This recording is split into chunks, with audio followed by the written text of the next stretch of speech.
안녕하세요, 여러분. 오늘은 폐의식에서 rejection, 거부 반응에 대한 얘기를 좀 해볼까 합니다. 이 주제는 폐의식에서 정말 중요하죠. 왜냐하면 이 rejection 반응 때문에 이제 long-term graft survival이나 환자의 결과들이 크게 좌우받기 때문이죠. 근데 이제 이것을 할 때 우리가 일단 먼저 조금 더 기본적인 것에 포커스를 둬서 오늘은 좀 발표를 하려고 합니다. 그럼 한번 같이 보도록 하겠습니다. 심장과 폐이식을 한번 데이터를 비교할 필요가 있는데요. 전 세계적으로 매년 5천 개 이상의 하트 트랜스플란테이션이 이루어지고 있고 이 대기자가 그 10배, 5만 명 정도가 대기하고 있습니다. 그리고 이 수치는 지난 10년간 53% 케이스 수가 이제 급증을 했고요. 폐이식 또한 만만치 않습니다. 1년에 이루어지는 게 4,600건 이상 전 세계적으로 이루어지고 있고 한 80% 정도는 양측성 폐이식이었다라는 걸 보여주고 있습니다. 서바이벌 결과를 보면 ISHLT International Society of Heart and Lung Transplantation 이 협회에서 리지스트리를 보고한 것을 보면 하트 트랜스플란테이션 경우에는 메디안 서바이벌이 12년 정도, 렁 트랜스플란테이션인 경우에는 그 절반인 6년 정도를 보고하고 있습니다. 상당히 이제 차이가 많이 나죠. 그러면 왜 이런 차이가 날까? 이 장기 이식 간에. 그거에 대해서 알아보면 첫 번째는 폐는 지속적으로 이 외부 환경에 노출돼 있죠. 이 호흡이라는 걸 통해서 폐라는 이식된 장기는 항상 위험에 노출돼 있습니다. 그것이 다른 점이고 그것이 인펙션을 일으키고 인플라메이션 일으키고 하는 그런 자극적인 과정에 노출돼 있다. 두 번째 차이는 렁 알로그래프트는 특히 더 크라닉 리젝션에 약하다. 이렇게 보고가 되어 있고요. 반면에 이제 하트는 좀 더 스테이블한 롱텀 코스를 가지는데 왜냐하면 좀 더 크라닉 리젝션이 적게 일어난다고 알려져 있습니다. 그리고 또한 폐이식 환자들의 그 자체적인 특징도 있죠. 왜냐하면 폐이식 환자들은 좀 더 컴플렉스 코모비디티즈를 가지고 있고 예를 들면 이 기저적인 폐 질환 자체에 인펙션을 가지고 있는 경우가 많습니다.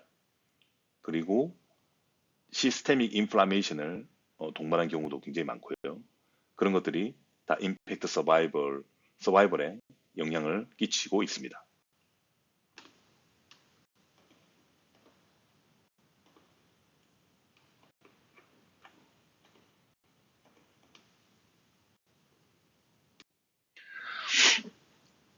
폐이식은 어떤 차이가 있을까 보면 결국에는 리젝션이 훨씬 더 심장 이식보다 큰 문제인 것을 알 수 있습니다.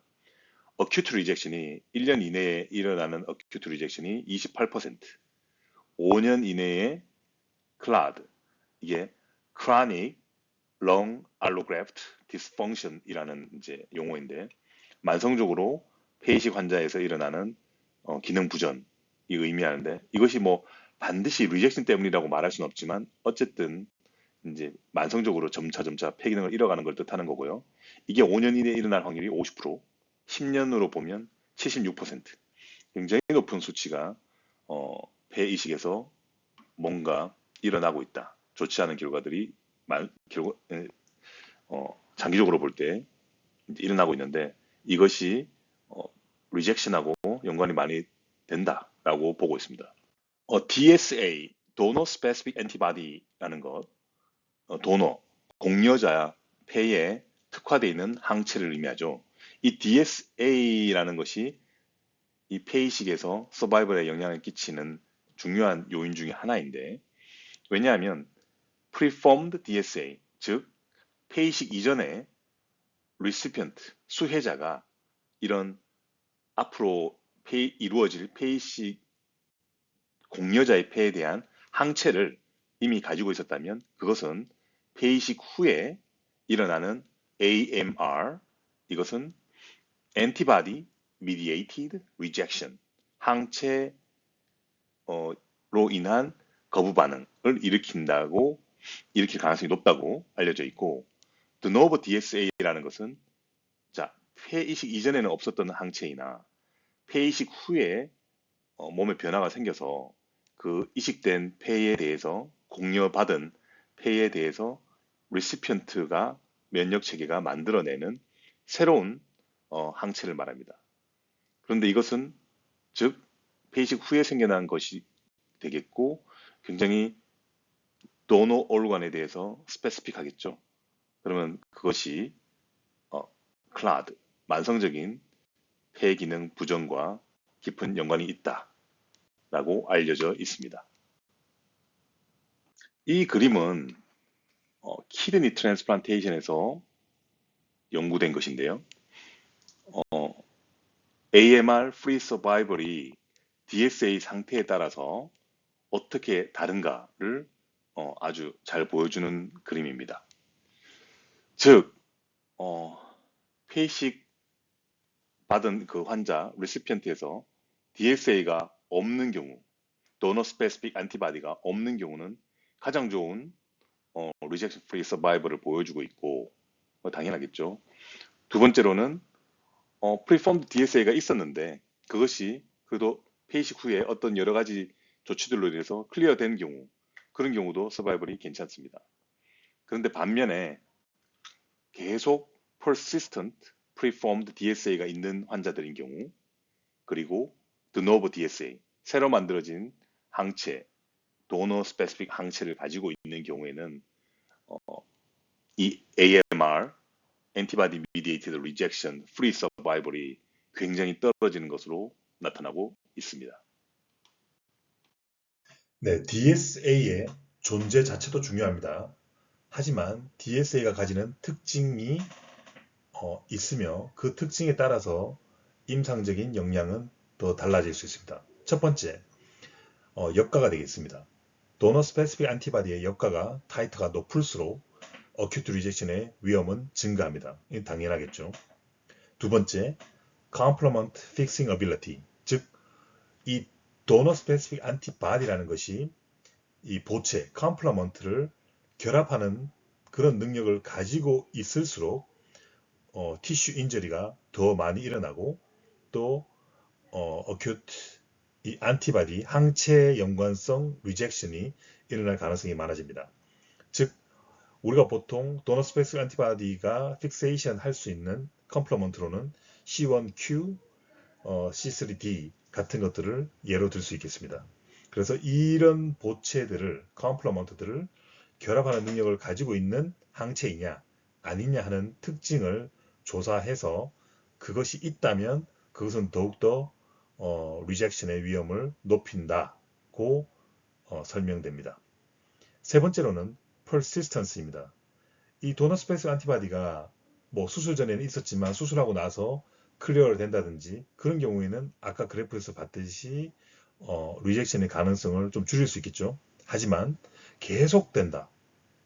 이 도너 스페이스 안티바디가 계속 지속된다는 것은 좋지 않은 신호이고 이것은 크라닉 이뮨 액티베이션을 일으킨다고 설명이 됩니다. 그래서 장기적으로 볼 때 이 이식된 폐의 기능 부전이 기능 부전의 가능성이 높아진다. 이렇게 예측해 볼 수도 있겠습니다.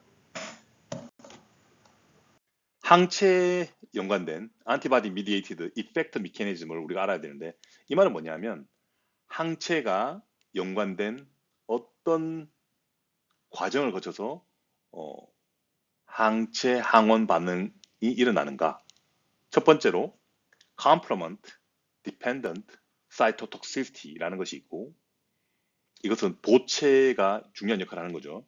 두 번째, 그 antibody dependent cell mediated cytotoxicity, 즉 항체 의존성, 그 세포 연관된 세포 독성 반응이 있습니다. 세 번째, antibody dependent cellular phagocytosis 이런 반응이 있는데요. 그림으로 보는 것이 좋겠죠. 자, 이것을 그림을 보면 어떤 반응이라고 생각되십니까? 네, 맞습니다. complement dependent cytotoxicity 반응이죠. 즉 여기서 보시면 항체가 여기 있고 이 항체에 이 컴플리먼트가 붙음으로써 컴플리먼트 액티베이션 반응이 일어나고 이것이 멤브레인 어택 컴플렉스를 만들면서 세포가 그냥 라이시스 파괴되는 겁니다. 두 번째 반응은 antibody dependent cell mediated cytotoxicity 반응입니다. 즉 어떤 뭐 외부에 어떤 세포가 들어왔다고 했을 때 여기에 항체가 붙지 않습니까? 그러면 이 항체가 붙었을 때 이 붙은 항체를 인지하고 이 항체가 붙은 이 끝을 우리가 FC 포션이라고 하죠. 이 FC 포션을 뉴트로필, NK 셀, 덴드라이틱 셀, 매크로파지 이런 것들이 인지하고 붙습니다. 여기에. 그러면 그 자체로 이 세포들이 활성화돼서 세포 독성 반응이 일어나는 것을 말합니다. 자, 이것은 antibody dependent cellular phagocytosis 반응입니다. 즉, 파고사이트가 안티바디가 체킹된 붙은 어떤 셀을 그냥 그대로 집어먹고 삼켜서 몸 안에서 이 세포들을 그냥 라이시스 시켜버리는 이 파고라이소좀 안에서 녹여버리는 그런 파고사이토시스 반응도 일어납니다. 이런 세 가지 중요한 이펙트 미케니즘을 통해서 안티바디들이 면역 반응을 일으킵니다. 네, MHC 클래스 패스웨이 한번 보겠습니다. MHC 패스웨이는 클래스 1과 클래스 2가 있죠. 클래스 1은 클래스 1 패스웨이는 우리 세포 안에서 생긴 엔도지너스 펩타이드들을 CD8 포지티브 T셀로 보내주는 그런 과정이 되겠습니다. 그래서 이런 엔도지너스 펩타이드들이 이런 것들이 세포 내에 있는 프로티아좀에 의해서 분해가 되고 그것들은 ER 엔도플라즈믹 레티큘럼으로 TAP라는 시스템에 의해서 트랜스포테이션 됩니다. TAP는 Transporter Associated with Antigen Processing 이라고 해서 이 TAP라는 것에 의해서 엔도플라즈믹 레티큘럼 안에서 엔도플라즈믹 레티큘럼 속으로 이 분해된 프로테인들이 펩타이드들이 이동이 되게 되고 거기서 MHC1 모레큘에 로딩이 됩니다. 그 펩타이드들이 그리고 나서 셀 서피스로 디스플레이 되겠죠.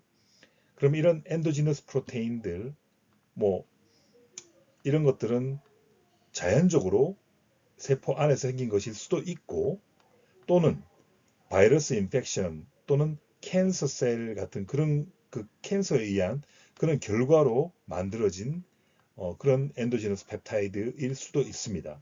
어쨌든 그런 것들이 이 MHC 클래스 1 패스웨이를 통해서 세포 표면으로 프레젠테이션 되고 그것을 CD8 포지티브 T셀이 인지하게 된다는 과정입니다.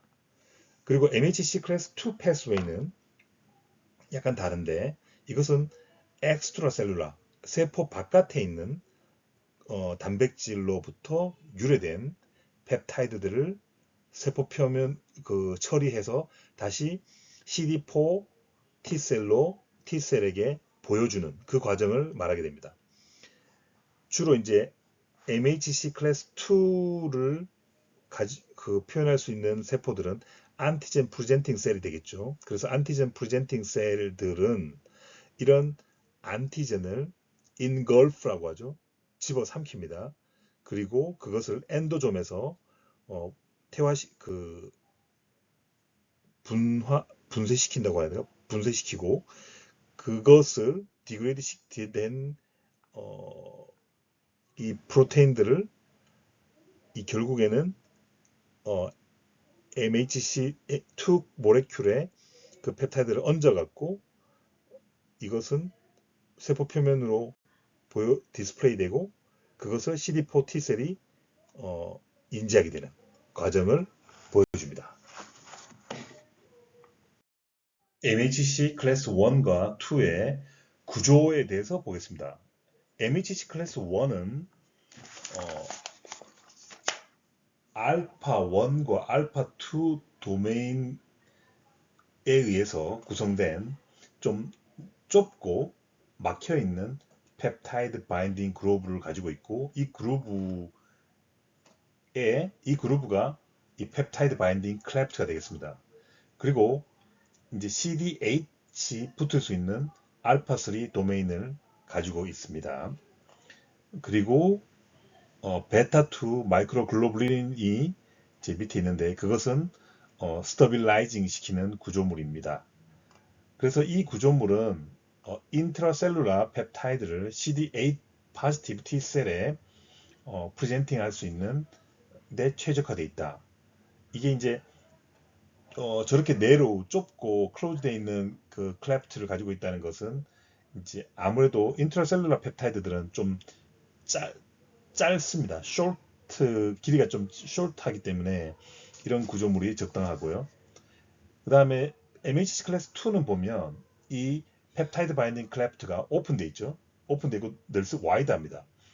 이것은 알파 1과 베타 1 도메인으로 의해서 구성되어 있는데, 이렇게 오픈된 구조는 이제 긴 롱체인을 가진 엑스트라셀룰라 펩타이드를 받아들이기 좋은 구조고, 이걸 받아들인 다음에 이제 CD4 T셀한테 T셀이 이것을 인지하고 붙게 되겠죠. 이 MHC 클래스 2에. 그래서 이것은 MHC 클래스 2는 듀얼 체인 스트럭처이고, CD4 바인딩 도메인은 잘 이 테일러링 되는데, 이런 구조적 특성 때문에 우리가 이 엑소지니어스 어떤 외부로부터의 어떤 위험이 왔을 때도 그거에 대항해서 어댑티브 이뮤니티를 보여줄 수 있는, 유연한 그 이뮤니티를 보여줄 수 있는 능력을 인간이 가지게 된다라는 것을 보여줍니다. 이 다이어그램은 HLA 인간의 게놈에서 HLA 리전의 로케이션을 보여주고 있는데요. HLA 유전자들은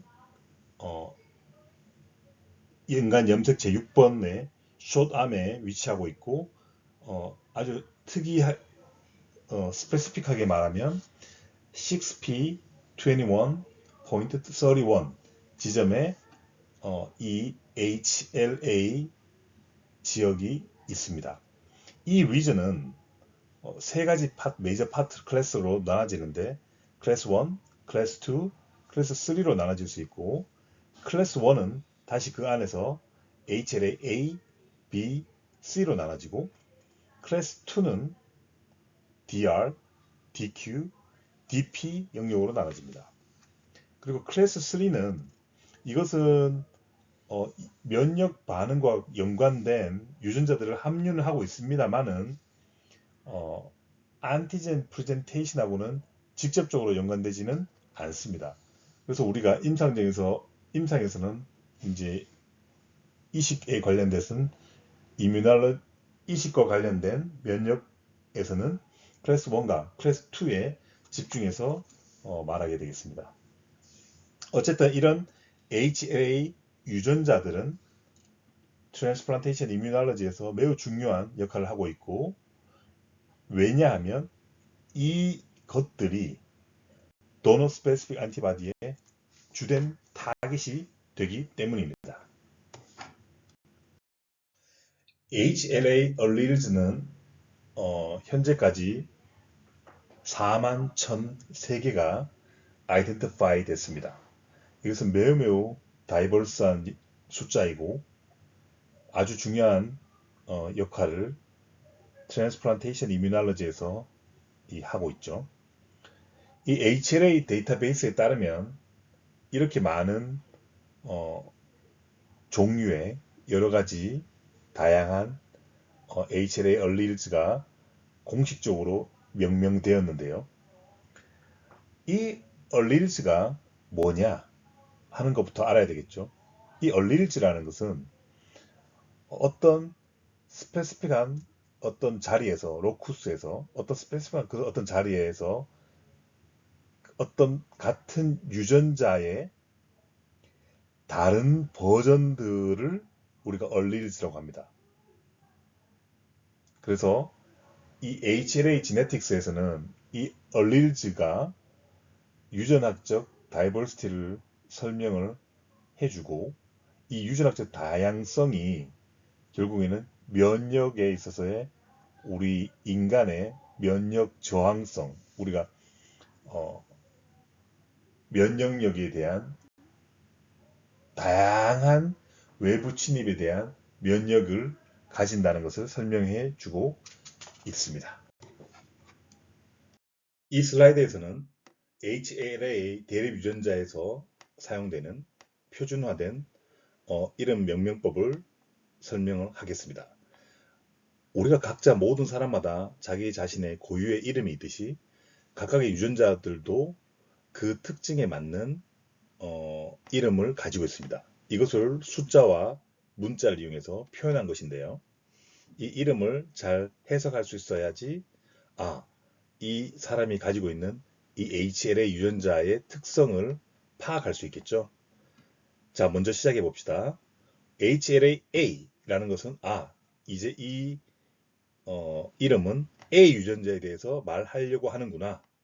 HLA-B라고 하면 B 유전자에 대해서 말하려고 하는구나 라고 아시면 되겠고, 여기 별표는 separate입니다. 유전자 이름하고 그 뒤에 나오는 이 유전자의 이름을 말하는 것을 구분시켜주는 separator로 이 별표가 들어가고요.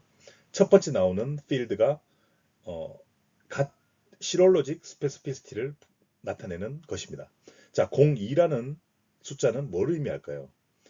우리가 인간이 만들어 놓은 시롤로직 타입이 있고, 그 타입을 임의적으로 숫자를 붙여놨습니다.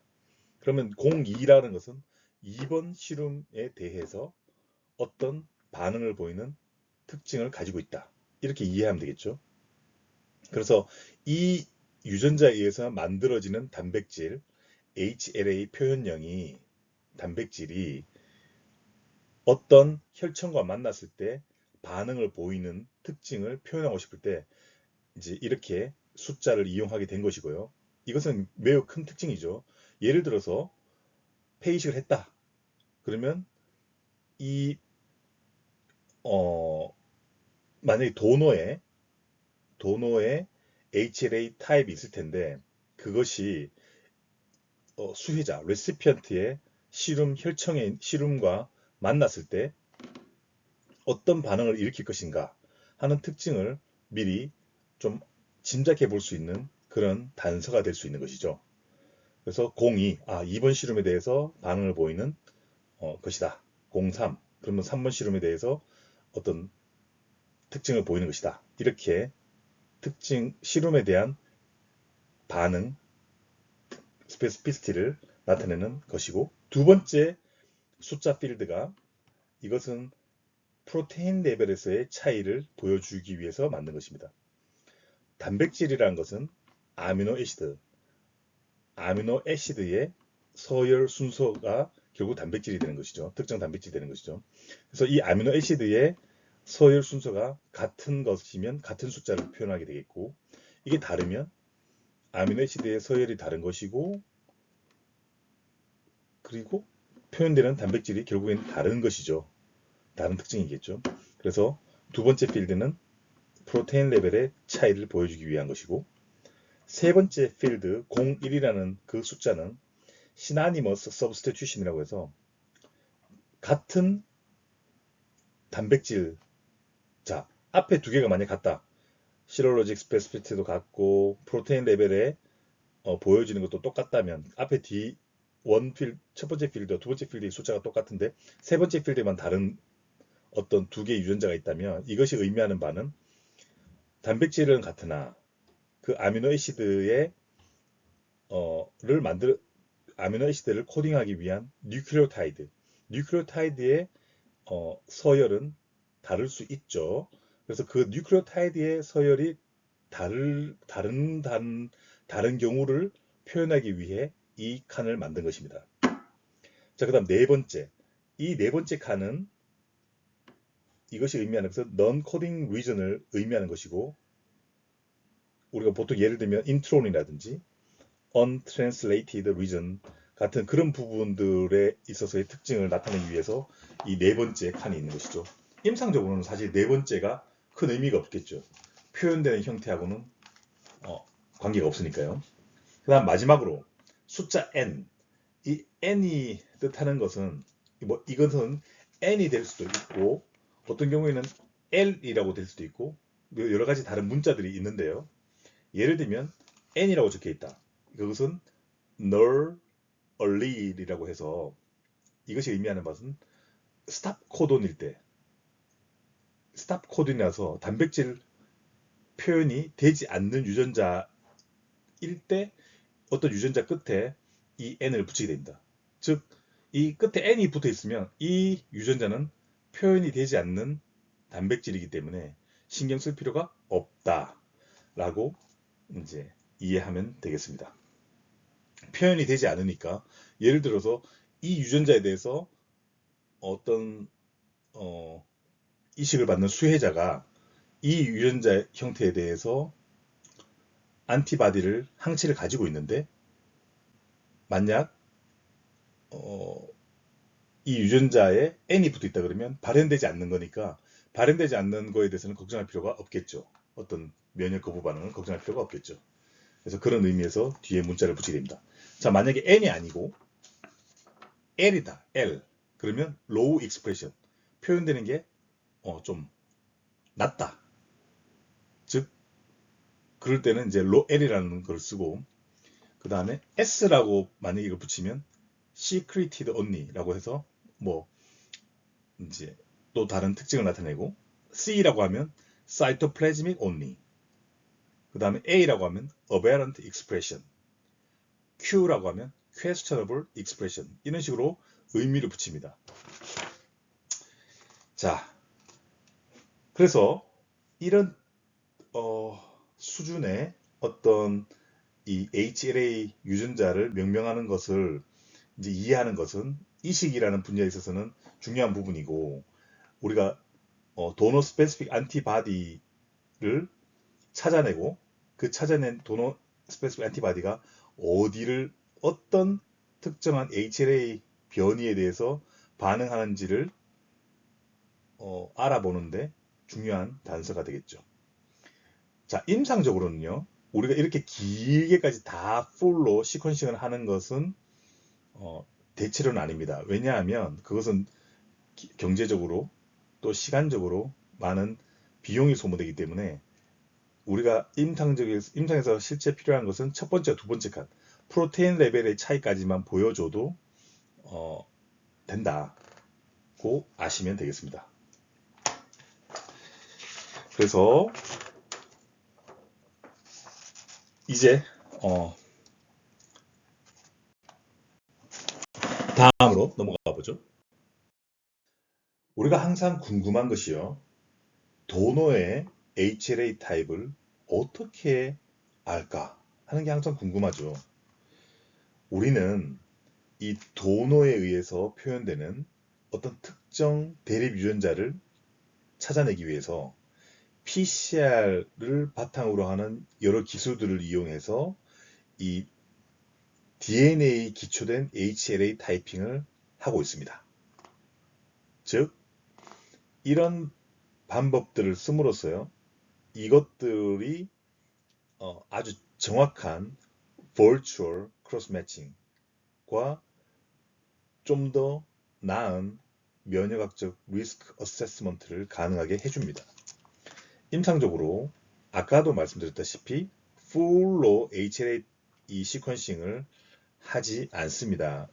NGS 같은 걸 이용하면 풀로 시퀀싱을 자세하게 할 수는 있겠지만 이것이 임상적으로는 반드시 필요한 것이 아니기 때문에 우리는 그러면 좀 더 단순하면서도 시간을 절약할 수 있는 방법 SSP, Sequence Specific Primer를 이용하는 방법 SSO, Sequence Specific Oligonucleotide를 이용하는 방법 이렇게 관심 있는 유전자 부위에 대해서 그것에 대해서 집중해서 포커스를 둬서 PCR 시퀀싱을 하는 방법을 선호하고 있습니다.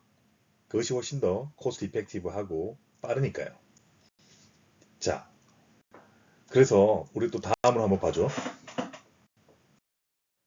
이 표는 MHC 클래스 1과 클래스 2 사이에 중요한 차이점을 요약하고 있습니다. MHC 클래스 1은 HLA A, B, C 유전자를 포함하고 있으며 이 MHC 클래스 1은 모든 핵을 가진 세포들, 뉴클레이티드 셀에서는 다 표현이 됩니다.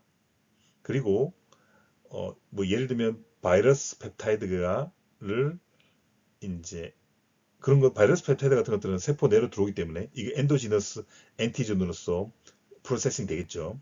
또는 캔서 셀 같은 경우에는 암세포들이 만들어내는 특정한 엔도지너스 엔티전 같은 것들이 있겠죠. 그래서 그런 엔도지너스 엔티전을 처리해서 이것이 세포 표면에 발현되도록 하고 MHC 클래스 1은 이런 엔도지너스 펩타이드들과 붙어서 표현되면 이것을 무엇이 레커니션 하느냐, CD8 포지티브 사이토톡식 T셀이 인지함으로써 이렇게 인펙티드 되거나 비정상적인 세포들은 제거되게 만드는 것이죠. MHC 클래스 2는 DR, DQ, DP라는 유전자를 포함하고 있고 이것은 오직 프로페셔널 안티전 프레젠팅 셀에서만 발현이 됩니다. 이런 것들은 주로 덴드라이틱 셀, 마크로파지, B셀이 해당되겠죠. 그래서 클래스 2는 모든 세포에 있는 것은 아니고 이런 특정 안티전 프레젠팅 셀에서만 발현이 될 수 있고요. 특히 이 클래스 2는 세포 바깥에서 엑소지너스 엔티전을 세포 내로 인걸프해서 그것이 처리되도록 하는데 주로 가장 흔한 예로 박테리아 펩타이드 같은 거, 세포 바깥에서 그런 박테리아 펩타이드 같은 것들을 세포 내로 끌고 들어와서 프로세싱한 다음에 결국 MHC 클래스 2에 얹혀져서 그것이 CD4 헬퍼 T셀에 의해서 인지가 되도록 하는 거.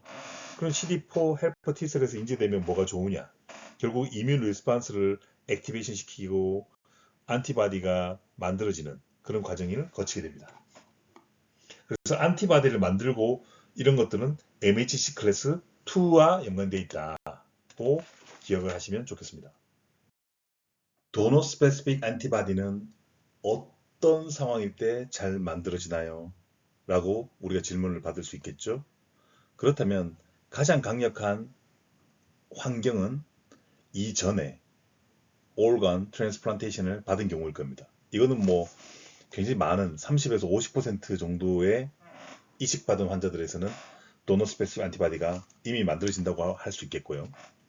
그 외에도 여러 번 임신과 출산을 한 여성인 경우에는 그 자체가 이 도너 스페시픽 안티바디를 만들 수 있고 또 이전에 수혈을 받은 과거력이 있으면 그 또한 영향을 끼칠 수 있습니다.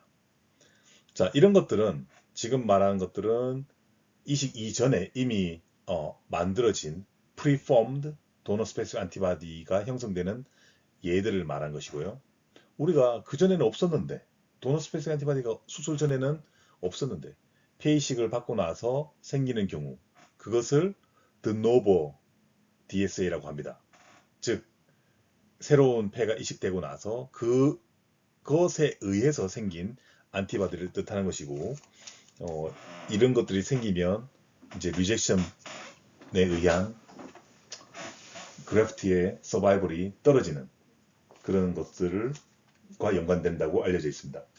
그러면 우리는 이런 예를 들면 수혈에 의한 센시타이제이션을 좀 줄이려면 어떻게 해야 되냐면 우리가 만약 류코사이트 리듀스드 블러드를 수혈에 사용한다면 그것이 안티바디 생성 자체를 10% 미만으로 좀 떨어뜨릴 수 있다고 이렇게 알려져 있습니다. 그래서 만약에 이식 전이나 이식 후에 수혈을 계획하고 수혈이 필요하다면 수혈이 당연히 필요한 경우도 많지 않습니까?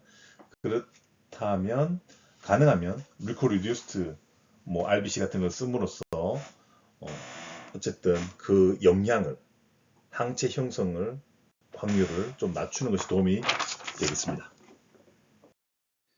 우리가 DSA, Donor Specific Antibody를 찾아내기 위해서 여러 가지 방법들을 이제 사용하는데요.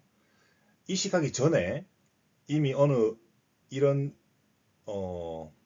특정 도너에 대한 안티바디를 가지고 있느냐, 가지고 있지 않느냐를 파악하는 것은 거부 반응을 예측하는데 매우 중요한 단계가 되겠습니다. 그래서 우리가 보통 보면 폐이식 환자를 이제 리스팅합니다. 이제 폐이식 환자 리스팅이 되면 그 환자의 이제 시rum을 채취를 해서 그 시rum을 스크리닝 해야 되겠죠. 이 시rum이 어떤 항체를 가지고 있는가를 알기 위해서 하는 에세이가 PRA 에세이가 되겠습니다. 이게 뭐냐? Panel Reactive Antibody Assay라고 해서 어떤 수치로 나오게 되는데, 이 수치는 이제 이식을 받는 수혜자의 혈액 속에 존재하는 HLA 항체가 그 일반적인 인구 집단의 HLA 항원들하고 얼마나 반응하는지를 측정하는 것이 되겠습니다. 즉 환자가 얼마나 민감하게 다양한 일반 인구 파퓰레이션에 존재하는 HLA 항원에 반응하는지를 나타내는 면역 민감도의 지표가 되겠고요. 만약 PRA 수치가 높게 나오면 이것은 많은 사람들의 HLA와 반응하는 항체가 많다. 그러면 장기 이식할 때 거부 반응의 위험이 크고 적합한 공여자를 찾기가 어려울 수도 있겠구나 하는 것을 알게 되고, PRA 수치가 낮을수록 0에 가까울수록 항체가 가지고 있을 가능성이 낮구나. 그래서 이식 거부 반응이 일어날 가능성이 적겠구나 라는 것을 예측해 볼 수 있겠습니다. 자, 그러면 스크리닝으로, 당연히 스크리닝 단계에서는 누가 도너가 될지를 모르기 때문에 이렇게 이미 어떤 상업회사에서 만들어 놓은 PRA SA 키트를 이용하게 되는 거고요. 자, 뭔가 나왔다. 여기서 항체가 있다고 나오면, 스페시픽 어떤 항체가 있다고 나오면, 항체가 있다, 몇 퍼센트 있다 하는 정도만 나오지 어떤 항원에 대해서 항체가 있는지까지는 모릅니다. 그러면 그것을 한 단계 더 나아가기 위해서 우리가 하는 것이 루비넥스 베이스드 싱글 안티젠 비드 에세이라고 해서, 이 비드, 싱글 비드, 이 단일 하나의 구슬마다, 비드마다 이 특정 안티젠이 코팅되어 있는 그런 비드를 이용해서 검사를 하게 되는데, 이것을 하게 되면 어떤 항원에 대해서, 안티젠에 대해서 어떤 항체를 가지고 있는지를 알 수 있게 됩니다. 그래서 이것이 좀 더 스페시픽한 안티바디를 알아내는데 도움이 되는 검사가 되겠고요. 그것을 우리가 SAB, SA라고 합니다. 그래서 이까지 또 했다, 2단계를 했다. 그러면 여기서도 뭐가 나왔다. 그러면 우리는 이 리시피언트의 혈액에는 이런 거에 대한 위험을 가지는 항체들이 존재하는구나, 반응하는 항체들이 존재하는구나를 알게 되고, 그 다음에 뭐겠습니까? 실제로 들어가야 되겠죠. 크로스 매칭. 이 크로스 매칭이라는 것은, 자, 이제 도너가 정해졌습니다. 누군지 알아요? A라는 도너가 있고 B라는 리시피언트가 있습니다. 그러면 이제 A와 B를 직접 반응시켜 보는 겁니다. 그것을 우리가 크로스 매칭이라고 하고, 이제 그것을 폐이식 전에 시행하면 프로스펙티브 크로스 매치라고, 폐이식을 이미 시행했고 그 다음에 하는 것을 이제 리트로스펙티브 크로스 매치라고 하는데, 만약에 프로스펙티브 크로스 매칭이라고 했을 때는 수혜자의 시럼을 가지고 또 도너의 이제 림포사이트를 반응시켜서 이제 그 반응이 얼마나 일어난지를 보게 되겠고, 이것을 반응이 일어난지를 알아내는 방법은 플로우 사이토메트리 방법을 이용해서 이제 반응의 정도를 알아채게 됩니다. 그때 보면 리포트 나오는 거 보면 클래스 1에 대해서는 몇 프로, 클래스 2에 대해서는 몇 프로 이렇게 말합니다. 클래스 1 그때도 말씀드렸다시피 T셀 반응이 되겠고, 클래스 2 B셀 반응이 되겠죠. 그런 식으로 이해를 하시면 되겠고요. 자, 그거 말고도 우리가 실제 피지컬하게 도너의 림포사이트와 리시피언트의 시름을 직접 크로스 매칭해서 반응을 시킬 수 있는 경우가 많지 않죠. 왜냐하면 이미 긴박하게 돌아가는 상황 속에서 직접 피지컬하게 이런 반응을 일으키기 쉽지 않기 때문에 버추얼 크로스 매치라는 방법을 써서 이식 수술 전에 가상에서 이게 어떤 반응이 일어날지를 예측하는 방법이 있습니다. 이것은 이제 컴퓨터를 이용하는 방법이 되겠고요. 우리가 이미 수혜자, 레시피언트의 시름에서 안티바디를 이런 안티바디가 있다는 것을 아는 상태이고 도너의 피에서 이 사람은 어떤 HLA 타입을 가지고 있다는 것이 시퀀스가 나와 있는 상태라면 컴퓨터를 이용해서 두 개를 한번 비교해보고 반응이 일어날지를 예측하는 것. 그게 버추얼 크로스 매치가 되겠습니다. 버추얼 크로스 매치에서 뭔가 반응이 세다라고 하면 뭔가 하이퍼 센시티비티 반응이 이제 과민 반응이 일어날 수 있겠구나 라고 예측해 볼 수 있는 거죠. 그 다음 마지막으로 자 이식이 했어요. 이식하고 나서도 우리가 또 걱정이 되지 않습니까? 이런 리젝션 반응이나 이런 것들이 우리가 수술 전에 여러 방법들을 했지만 찾아내지 못한 DSA가 있을 수도 있으니까 또 리트로스펙트 크로스 매치를 반드시 합니다. 그래서 이것을 크로스 매치를 하고 나면 이것이 우리가 이제 또 리젝션이 향후에 뭐 생길 것 같다 아니면 또 뭐 괜찮아졌다 이런 것들을 이제 예측을 해볼 수 있겠습니다. 자, 여기서 우리가 좀 더 다음으로 나아가기 전에 좀 용어에 대해서 우리가 좀 알아두면 좋은 것들이 있습니다. 이 첫 번째로 flow cytometry라는 말이 아주 자주 나오는데 이것이 뭐냐? 사이토라는 게 세포를 말하잖아요. 그러니까 셀 베이스드 에세이가 되겠고 이것은 이 도너 셀이나 또는 그 비지에 붙어 있는 안티바디를 디텍션하는 방법이 되겠습니다. 그래서 이것은 주로 언제 쓰이냐면 플로우 크로스 매치. 아까 이전에 슬라이드에서 말씀드렸죠. 플로우 크로스 매치나든지 플로우 PRA 테스팅 같은 때 이용하는 것이 플로우 사이토메트리 되겠다. 이 이제 방법론적인 기계가 다르죠. 그다음 루미넥스 에세이라는 말이 나오는데 이 루미넥스 에세이는 bead based solid phase 에세이라고 해서 비드에 기반을 둔 그것을 만약에 찾아내는 건데 이 루미넥스라는 말 자체 어원 자체가 뭐냐면 루미가 빛을 뜻하고요. 라이트, 넥스라는 것은 커넥트를 뜻합니다. 그래서 루미넥스라는 이 방법을 이용하는 것은 이제 레이저를 쏴서 이제 찾아내는 방법인데 이 SL을 이용하면 우리가 HLA 아주 작은 분자적인 그 단위죠. HLA 또는 사이토카인 또는 뭐 프로테인 같은 그런 것들의 이제 대응하는 항체들을 찾아내는 데는 이런 루미넥스 에세이를 써야지 알 수 있습니다. 다시 한번 정리하면 셀에 붙어 있는 안티바디를 찾고 싶다. 플로우 사이토메트리. 그 다음에 HLA 그 프로테인이나 사이토카인 같은 그런 작은 이제 성분에 대한 항체를 찾고 싶을 때는 루미넥스 에세이를 쓰게 되겠고요.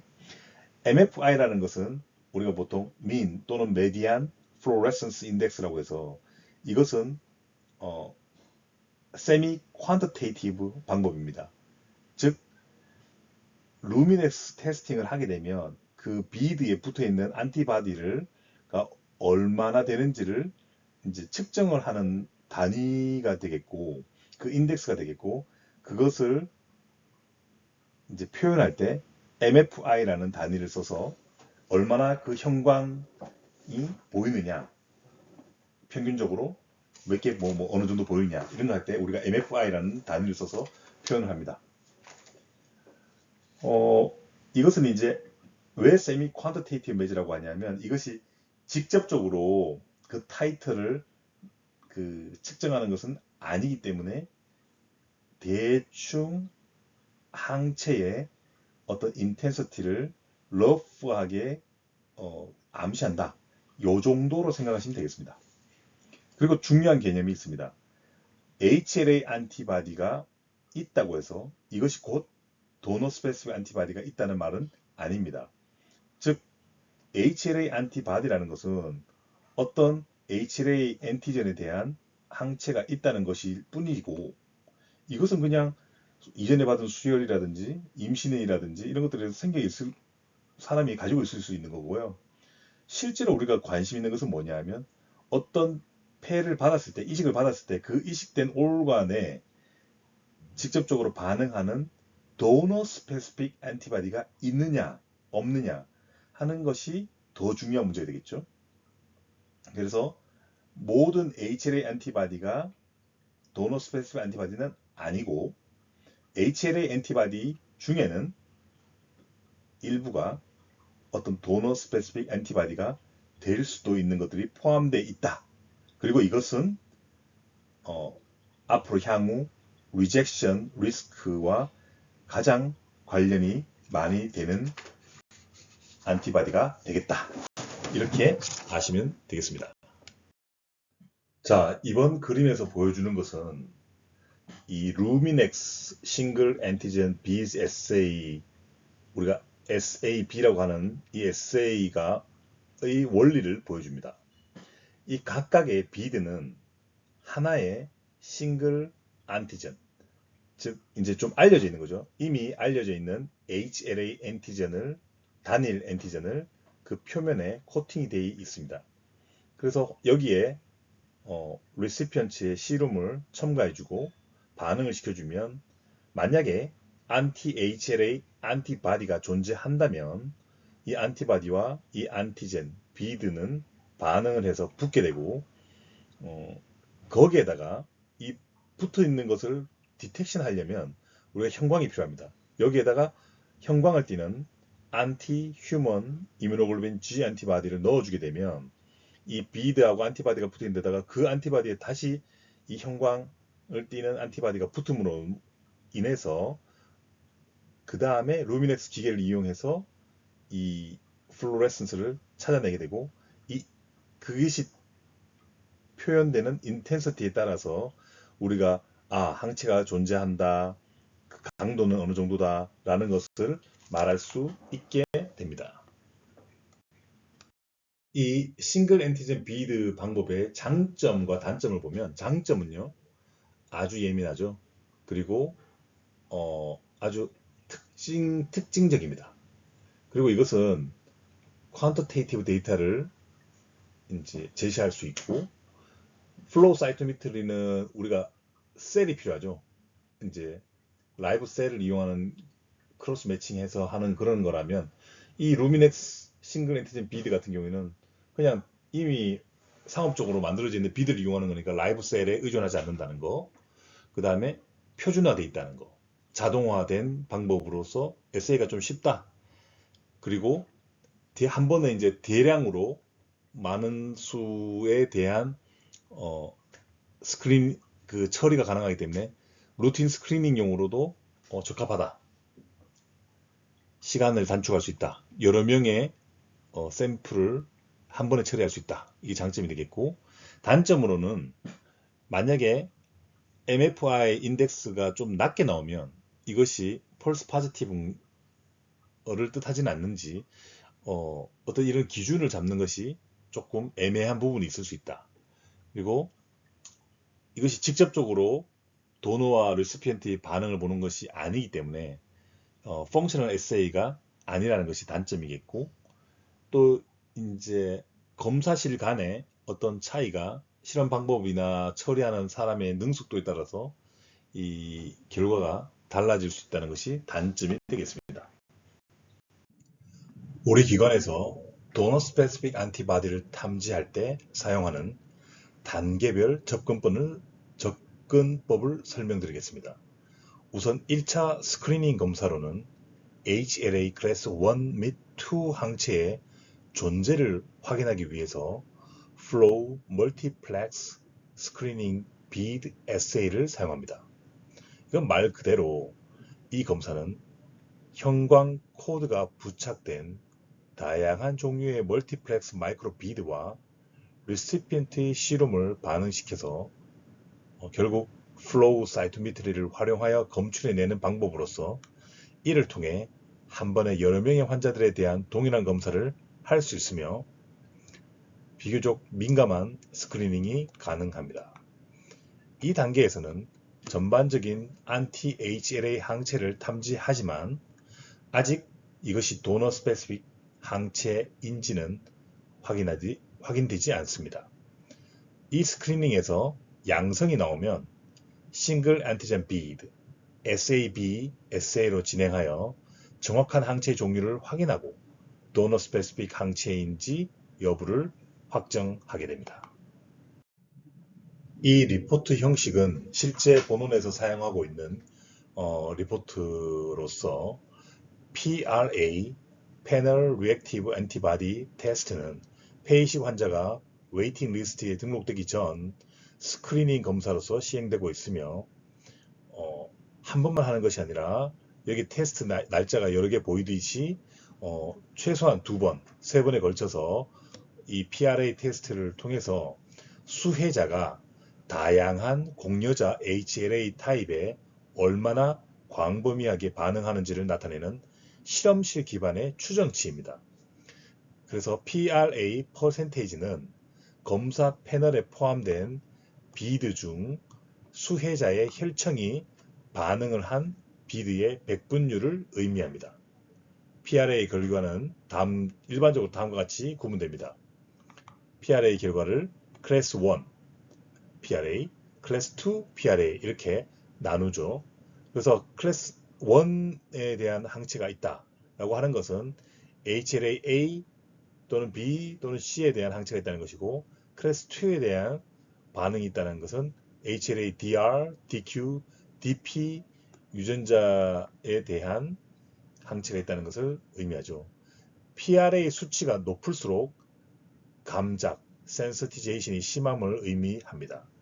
임상적으로 이제 각 병원마다 다를 수 있겠지만 노스웨스턴에서는 30% 이상을 하이 리스크 센시티제이션 상태로 간주하게 됩니다. 이것이 왜 중요하냐면 이 30% 이상 나온 환자들에 대해서는 따로 특별하게 수술 전, 폐이식 수술 전에 디센시티제이션 프로토콜에 따라서 감작시키는, 그러니까 탈감작시키는 치료를 먼저 하고 수술에 들어가기 때문에 이것이 중요하다고 하겠습니다.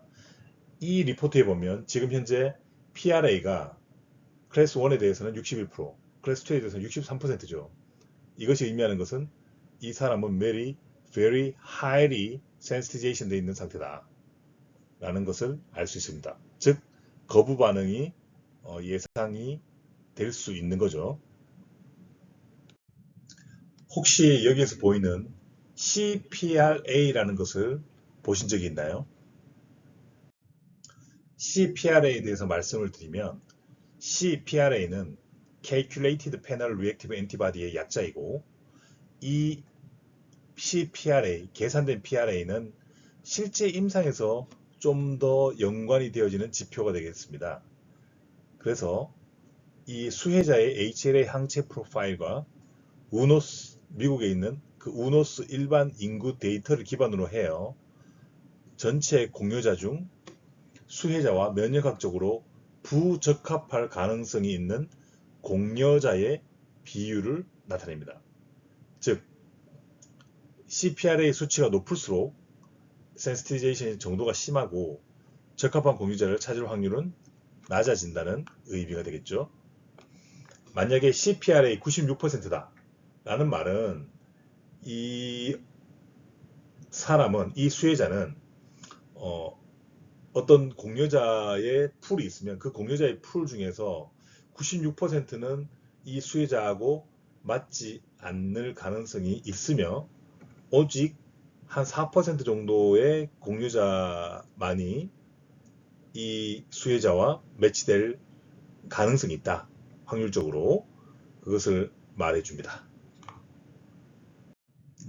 이 CPRA는 어느 이식에서 많이 활용되고 있느냐? 하면 특히 신장 이식에서 활발하고 폭넓게 임상 결정에 활용되고 있습니다. 신장 이식 후보자는 자신의 CPRA 프로파일에 따라 적합한 공여자로 간주되는 경우에만 이식 제한을 받습니다. 그리고 이 CPRA가 높은 신장 이식 대기자일수록 우선순위에서 더 높은 우선순위를 가지고요. 반면에 폐이식에서는 다음과 같은 이유로 CPRA 시스템이 도입되지 않았습니다. 투석이라는 방법이 있는 신장 이식에 비해 폐이식은 기다릴 여유가 없는 경우가 많고 또 공여자 수가 신장 이식에 비해서 제한적입니다. 또한 HLA 타입 외에도 장기의 사이즈, 크기라든지 폐 기능 등 복잡한 매칭 요소들이 있습니다. 따라서 폐이식에서는 이 Calculated PRA 기반의 우선순위 시스템이 없지만 폐이식 특유의 Desensitization 프로토콜을 통해서 어떤 약물을 통해서 또는 플라즈마 페레시스 같은 항체를 제거하는 그런 방법들을 통해서 극복을 하려고 노력 중입니다.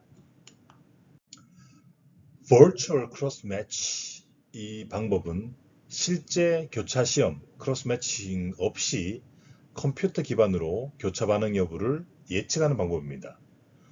우리가 이식을 하다 보면 실제 수혜자와 공여자의 그러니까 공여자 림프구 세포하고 수혜자의 혈청을 실제로 섞을 시간적 여유라든지 어떤 상황이 여의치가 않을 때가 많겠죠. 그래서 폐이식 전에 좀 더 시간과 공간적 제약을 극복하기 위한 방법으로서 Virtual Cross 매칭이라는 걸 쓰고 있는데 이것은 공여자의 HLA 타이핑과 수혜자의 HLA 안티바디 프로파일 이거는 주로 보통 싱글 엔티젠 비드 에세이로부터 얻은 정보겠죠. 이것을 비교해서 이 컴퓨터를 통해서 예측을 하게 됩니다. 수혜자가 공여자의 HLA 항원에 대한 항체를 가지고 있다고 하면 이 Virtual Cross 매치는 포지티브로 간주됩니다. 이 방법은 이제 시간이 제한된 상황에서 빠르게 공여자 적합성 평가가 가능하다라는 장점이 있습니다. Virtual Cross 매칭의 실제 리포트 보시겠습니다. 의무 기록을 통해서 임신, 수혈, 예방접종 등 센스타이징 이벤트가 어떤 것들이 있었는지 정보가 나열되어 있으며 가장 최근에 조사한 PRA 결과가 참고로 나와 있습니다. 2025년 3월 19일에 시행한 싱글 엔티젠 비드 검사에서 도너 스페시픽 안티바디로서 HLA-B 50, 역가는 1대1, DR53의 경우 1대2, DQ2 1대4 이거에 대한 이제 DSA가 검출되었습니다. 이 중에서 DQ2에 대한 항체가 가장 높은 타이터를 보여서 공여자가 DQ2 항원을 발현할 경우에 클래스 2 항체 매개의 거부 반응 안티바디 미디에이티드 리젝션의 잠재적 위험이 있을 수 있다고 이제 리포트를 보내주게 됩니다. 다음은 실제로 Virtual Cross 매칭 보고서 예시와 HLA 실험실에서 제공한 해석입니다. 이 사례에서는 여러 개의 DSA가 검출되어 면역학적 위험이 증가된 상태임을 시사합니다. DSA의 강도와 수가 높기 때문에 만약 이 공여자 수혜자 쌍으로 실제 교차 시험을 한다면 양성 결과가 나올 것으로 실험실은 예측했습니다. 따라서 예방 차원에서 다음과 같은 공고가 있습니다. 이식 전 혈청을 채취하여 이제 수혜자로부터 이식 전 혈청을 채취하여 이식 후 DSA 모니터링 및 검사에 활용하는 것을 권하고 있습니다. 당연히 이제 수혜자의 혈청에서 이식 전에 DSA가 검출됐다 하더라도 나중에 시간이 지나면서 가끔 가다가 DSA가 없어지기도 하거든요. 그렇기 때문에 기본 베이스 라인으로서 이런 혈청을 채취해 두는 것은 매우 중요하다고 하겠습니다. 그리고 인덕션 이뮤노서프레션의 강화를 고려해라. 그래서 이제 여기 노스웨스턴에서는 굉장히 강력한 디센시티제이션 프로토콜을 가지고 있습니다.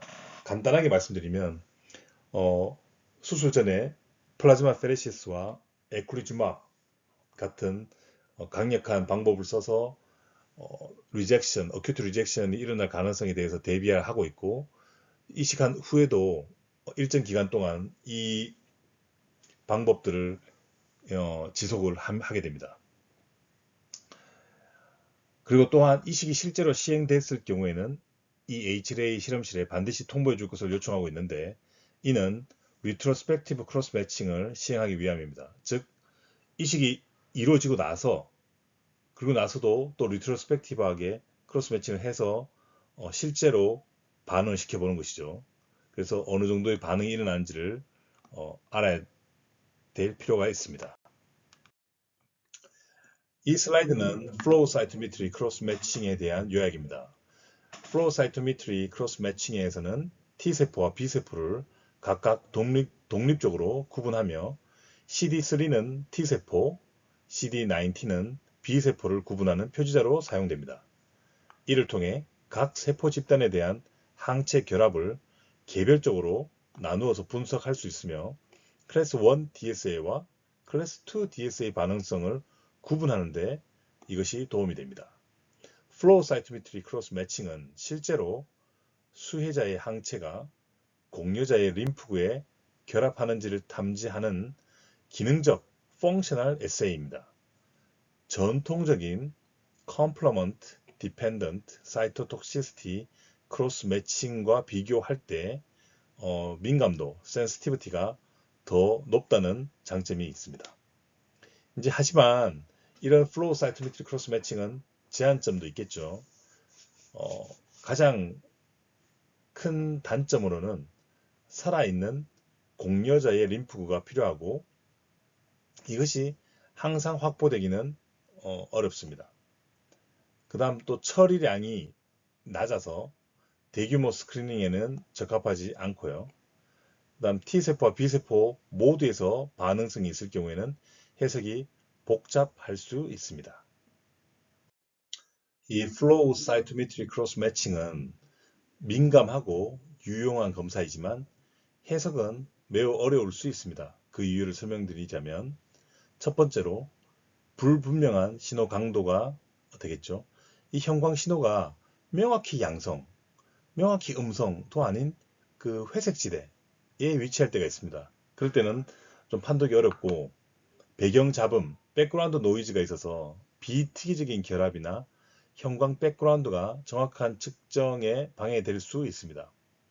그리고 T세포와 B세포를 구분하는 데 있어서 B세포가 교차 시험에서 양성인 결과는 이것이 항상 임상적으로 의미 있는 항체를 의미하지는 않고 false positive 가능성이 높아서 또 신중한 해석이 필요합니다. 또한 기계에 따라서 또 검사하는 사람에 따른 그 변동성을 무시할 수 없고요. 그 다음 좀 낮은 수준의 항체 레벨을 보인다고 했을 때는 이게 임상적으로 좀 불확실한 면이 있습니다. 그래서 이런 것들이 우리가 하는 이 플로우 사이토메트리 검사 크로스 매칭에서의 단점들이 되겠고, 이런 것들 때문에 임상적으로 경험이 많은 그런 랩의 역할이 중요하다고 하겠습니다. 이것은 최종 파이널 플로우 크로스 매치 보고서의 예시입니다. 보시는 바와 같이 T세포와 B세포 모두에서 채널 시프트가 기준값을 훨씬 초과하여 매우 높게 나타났습니다. T세포의 경우에는 플러스 91 이상이면 3표준편차 기준으로 양성으로 간주되고, 여기서는 플러스 320, 플러스 325의 시프트가 확인되었습니다. B세포의 경우 플러스 218 이상이 3SD 양성 기준인데, 본 사례에서는 플러스 900을 넘는 시프트가 관찰되었습니다. 이는 클래스 1 항원과 클래스 2 항원에 대한 강한 항체 반응을 나타내고, 이식전 검사, 플로우 PRA, 볼처 크로스 매치, 플로우, 크로스 매치 모두에서 고위험 결과가 나왔기 때문에 우리는 항체 매개의 거부 반응의 위험을 줄이기 위해 이식 전 디센시티제이션 테라피를 적극적으로 시작했습니다. 리젝션은 다음과 같이 4개의 카테고리로 나눌 수 있겠습니다. Hyperacute rejection, acute cellular rejection, antibody mediated rejection, chronic lung allograft dysfunction. 이렇게 크게 보면 4가지 종류로 구분 지어 볼 수 있겠습니다. Hyperacute rejection은 가장 빠르게 발생하는 거부 반응 형태로 이식 후 수분에서 수시간 이내에 발생합니다. 이러한 거부 반응은 수혜자에게 이미 존재하던 도너 스페시픽 안티바디에 의해 발생하며 이는 급속한 컴플리먼트, 보체의 활성화와 함께 이식장기 손상으로 이어집니다.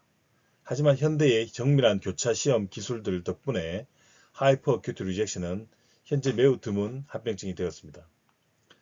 그래도 제가 실제 임상에서 경험해본 바로는 하이퍼어큐트 리젝션이 저희가 1년에 한 160건의 폐이식 수술을 한다면 한 2건 정도가 있었던 것 같습니다. 그래도 생기죠. 그래서 만약 즉각적인 장기 이식 거부 기능 부전이 발생한다면 이제 또 이 하이퍼큐트 리젝션 말고도 다른 감별 진단도 좀 반드시 고려를 해봐야 합니다. 특히 허혈 뇌관료 손상, 이스케미아 리퍼퓨전 인저리라든지 인펙션, 에스피레이션, 드럭 톡시시티 같은 것들이 감별 진단이 되겠습니다. 초급성 거부 반응 하이퍼어큐트 리젝션은 치명적인 항체 매개 반응입니다. 기존에 존재하던 공유자 특이 항체 도너 스페시픽 안티바디에 의해 발생하며 보체 활성화 컴플리먼트 액티베이션을 일으키고 호중구의 유입을 유발합니다. 육안으로 확인할 때 이 이식된 폐가 초급성 거부 반응을 보일 때 폐는 조금 덜룩덜룩하고 칙칙한 그런 모습, 뭔가 헬스해 보이지 않고 그 다음에 좀 부어 보입니다. 폐가 무거워집니다. 이데마 때문에. 그리고 흉부 엑스레이를 촬영했을 때 폐가 디퓨즈하게 하얗게 보이게 되며 기관지 내시경을 해서 기관 내 안을 확인하기면 거품이 계속 올라옵니다. 약간 핑크빛을 도는 그런 거품이 계속 나오고 거의 저희가 이런 경우에는 뭐 거의 1시간마다 기관지 내시경해서 분비물을 시크리션을 제거해야 되는 경우들이 상당히 많았습니다. 어쨌든 이는 심각한 이식폐 기능 저하와 혈력학적 불안정을 초래하고 대부분 굉장히 치명적이고 사망 모텔리티 사망 위험성이 굉장히 높아지죠. 그러나 요즘에 이제 기술들이 많죠. 플라즈마 페레시스 혈장 분리 교환술을 한다든지 면역 글로불린 정맥 주사 IVIG를 쓴다든지 에클리주맙이라고 해서 C5 컴플리먼트 컴플렉스를 억제하는 그런 고가의 약을 쓴다든지 항균선 세포 글로불린 ATG 안티사이모사이트 글로불린이라는 것을 써서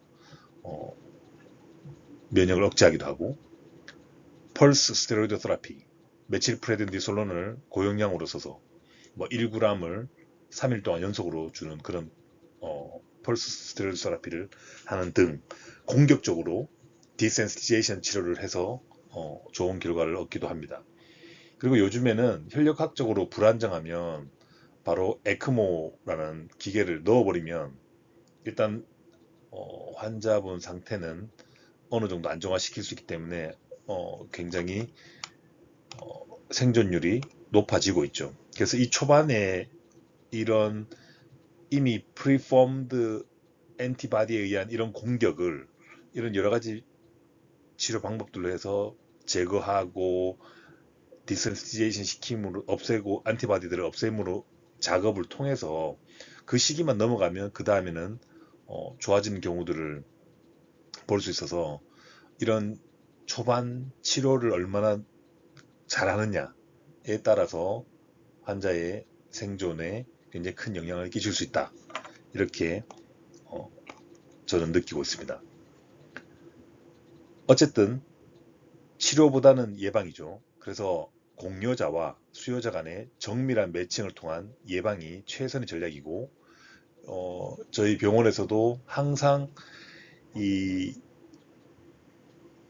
미리 여러 가지 조사를 통해서 도너와 리시피언트 간의 항체 항원 반응이 일어날 가능성이 있느냐, 어느 정도냐에 따라서 미리미리 준비를 다 하고 있습니다.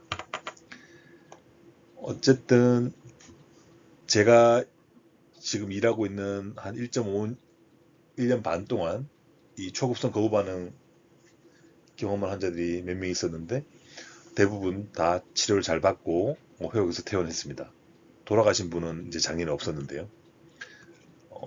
항상 긴장되는 순간이고, 초반에 뭔가 이상하다 그러면 이런 하이퍼큐트 리젝션 반응을 의심해 봐야 됩니다. 자, 실제 사례 하나를 보면서 얘기를 해보죠. 케이스 1. 이 환자분은 클래스 2 안티젠에 대한 감작이 뚜렷하게 나타난 예시입니다. 여기 보시면 지금 첫 번째 3월 4일 날 시행한 플로우 클래스 1 스크리닝과 플로우 클래스 2 스크리닝이 결과가 있죠. 그 보면 클래스 1에 대해서는 17% 이 파지티브였고, 클래스 2에 대해서는 95%. 즉 클래스 1이 뭡니까? T셀에 대한 감작이고, 클래스 2 B셀에 대한 감작이죠. 그러면 T보다는 B셀에 대해서 이 지금 공여자죠. 리시피언트가 가지고 있는 뭔가 항체가 B셀에 대해서 있을 가능성이 높다. 강한 파지티브일 가능성이 높다라고 하는 거고, 그리고 그 밑에 보시면 그래서 플로우 크로스 매칭을 이제 했죠. 플로우 크로스 매칭이라는 게 뭡니까?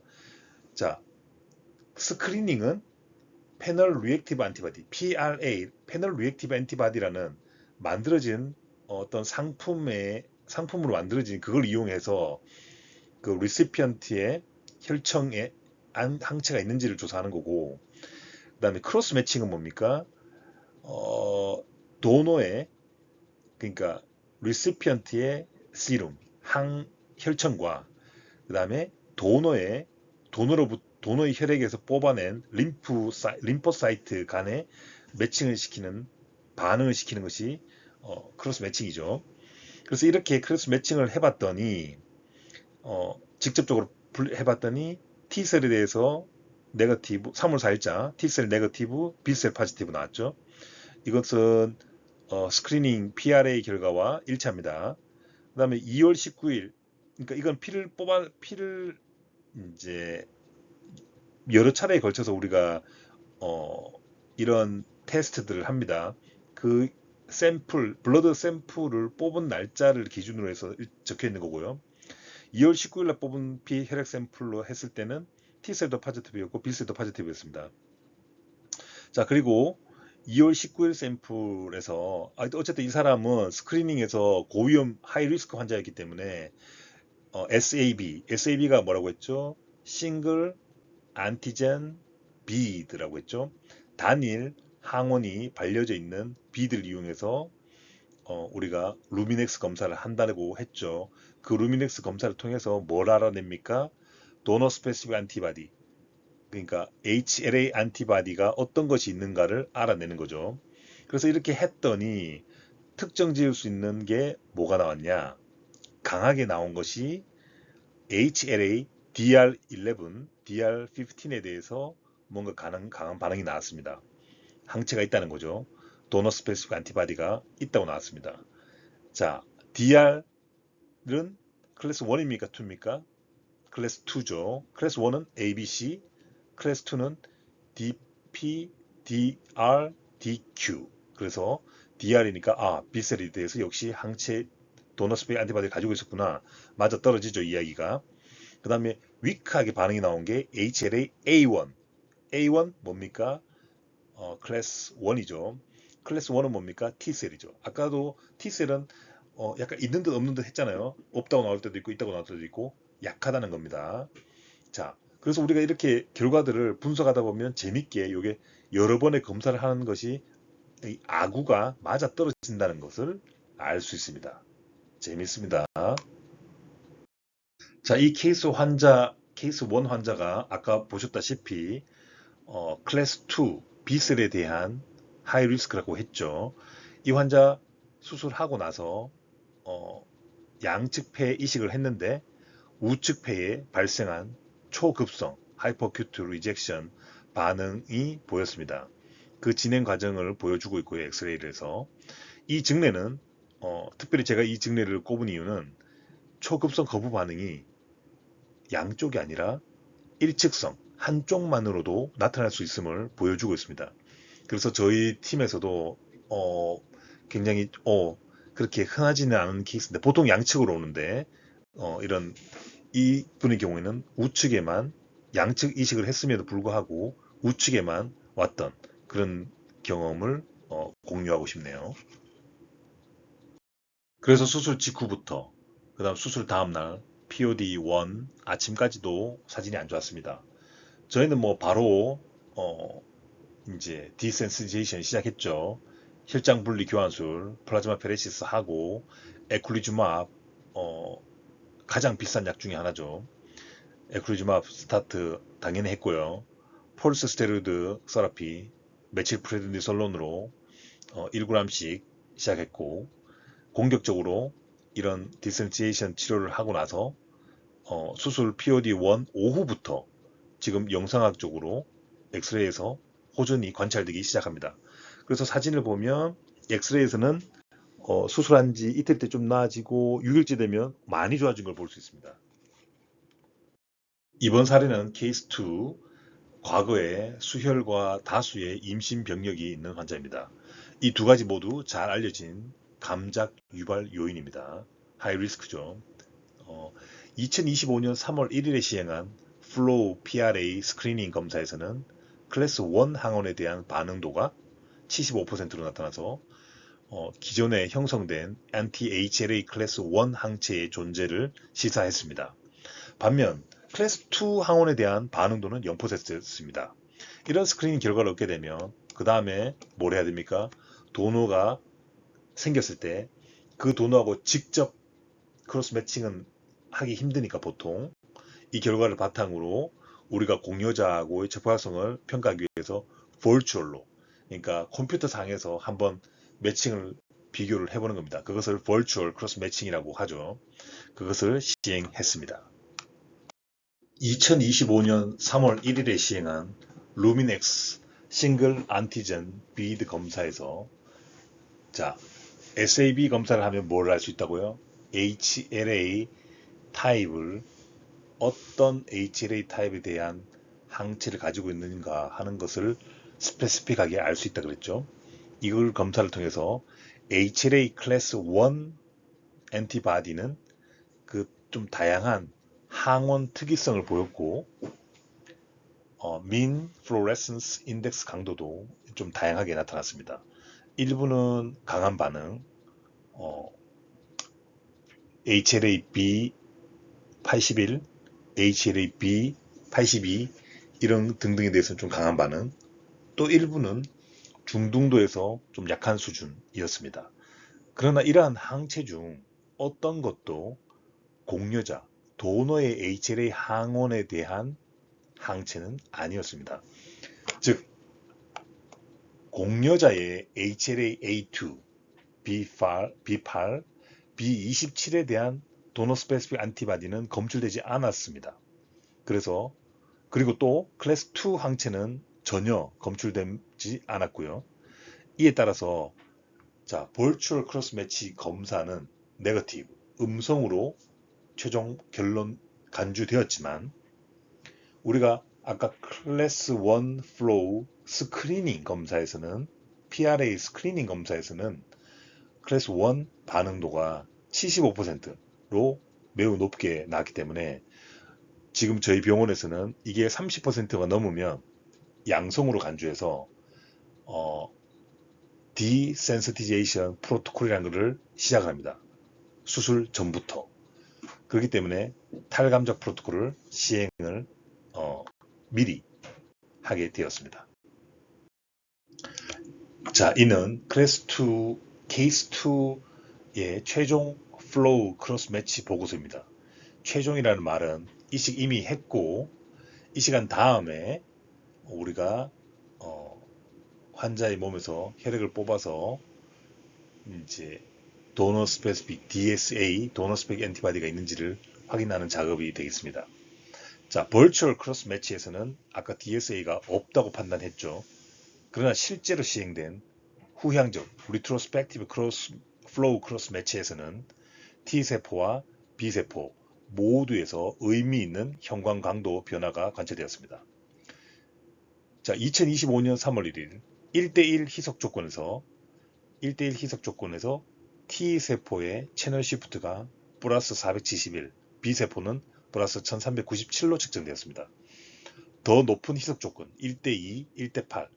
자, 희석을 했는데도 계속 시권에서 해석을 했는데도 형광 신호가 있다. 그거 뭘 의미합니까? 항체가 그만큼 많다는 걸 의미하는 겁니다.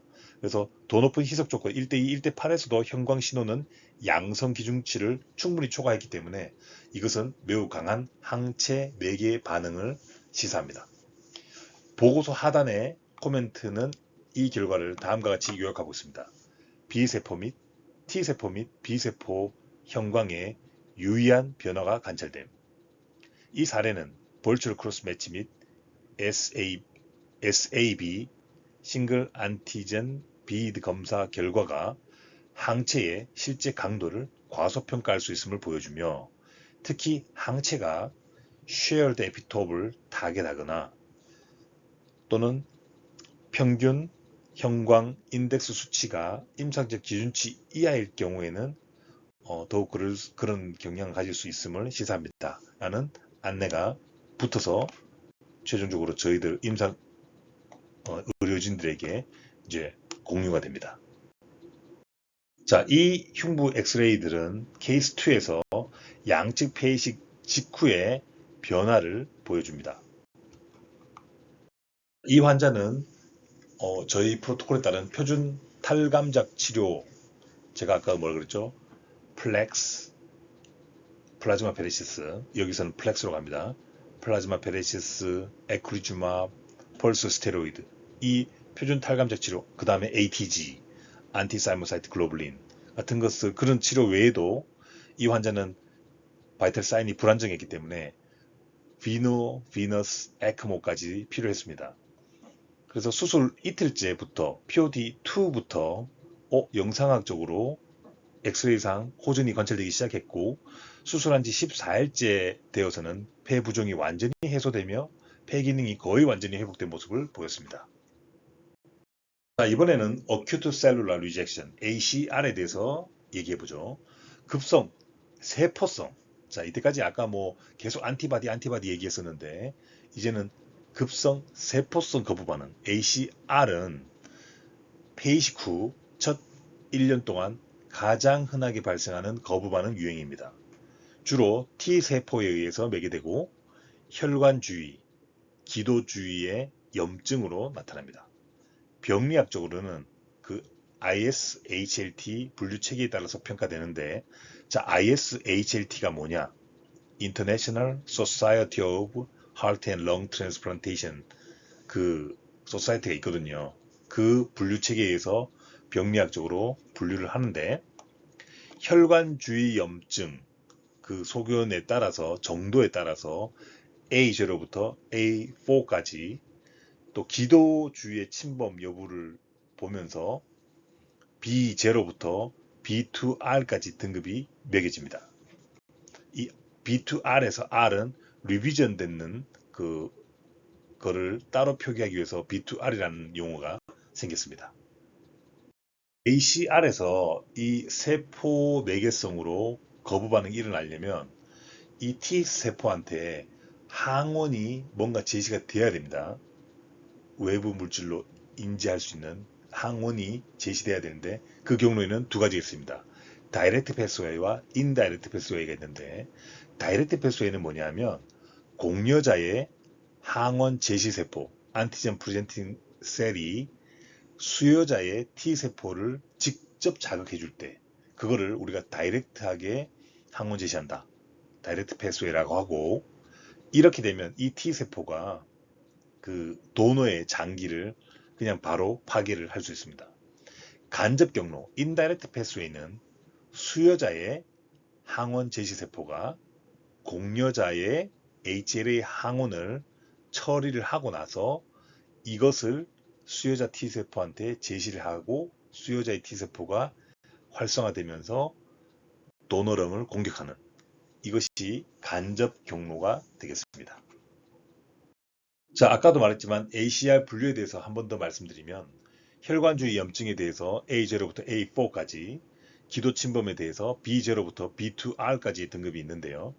일반적으로 A2 이상 되면 또는 B2R이 되면 임상적으로 의미가 있는 거부 반응으로 간주되면서 치료가 필요합니다. 그리고 C 등급은 만성 기도 거부 반응, Chronic Airway Rejection 일 때 우리가 이것을 C라고 표기하고요. D는 만성 혈관 거부 반응, Chronic Vascular Rejection을 의미합니다. 그래서 이런 용어들을 알면 훨씬 결과 리포트나 차트를 볼 때 용이하겠죠. ACR과 더불어 중요한 AMR, 항체 매개 거부 반응, Antibody Mediated Rejection에 대해서 이번에 알아보겠습니다. 공여자 특이 항체, DSA에 의해서 이 항체 매개 거부 반응이 유발되고요.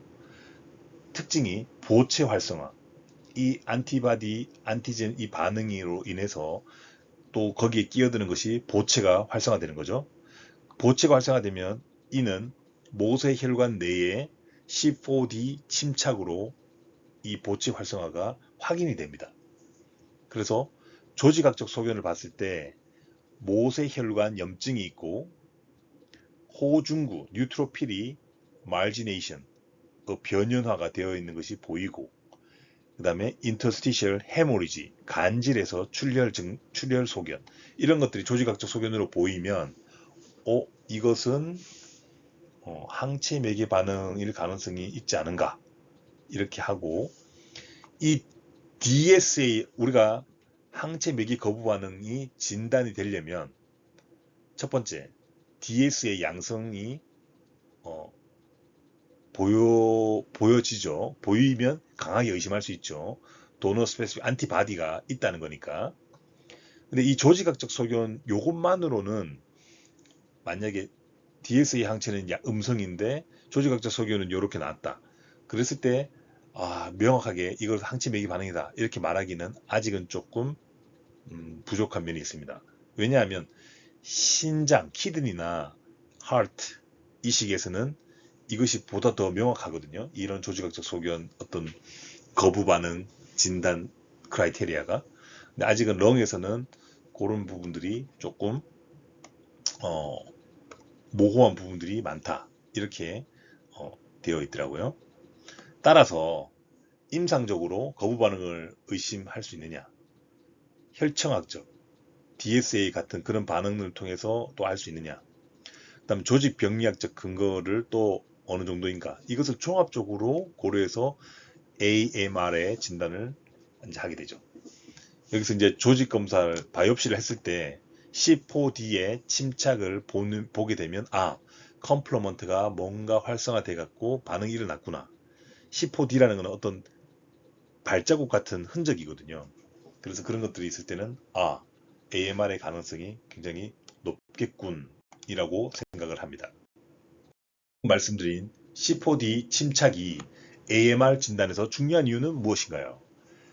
고전적인 보체 경로 클래시컬 컴플리먼트 패스웨이에서 항체 항원 컴플렉스는 C1Q를 활성화시키며 이는 다시 C4를 C4B와 C4D로 분해시킵니다.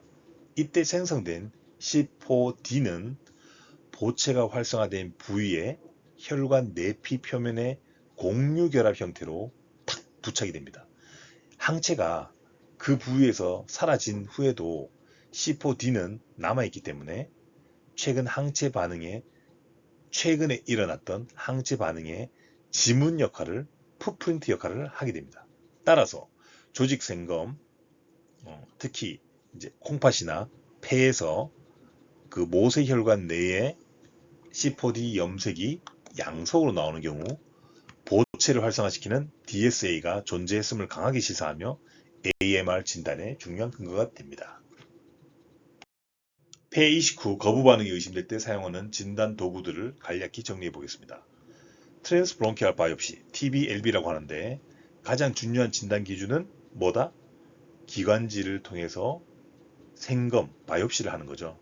이 검사를 통해서 급성, 세포성 거부 반응의 병리 등급을 직접 확인할 수 있고 또 모세혈관염, 캐필러라이티스 같은 또는 항체 매개 소견도 확인 가능합니다. 뭐를 통해서? C4D를 통해서.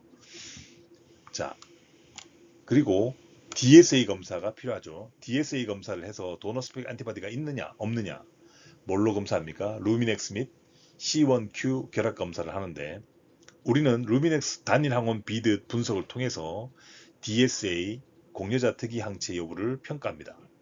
DSA가 양성일 경우에 C1Q 결합 검사를 추가로 시행해서 해당 항체가 이 항체가 보체까지 활성화할 수 있는지를 확인합니다.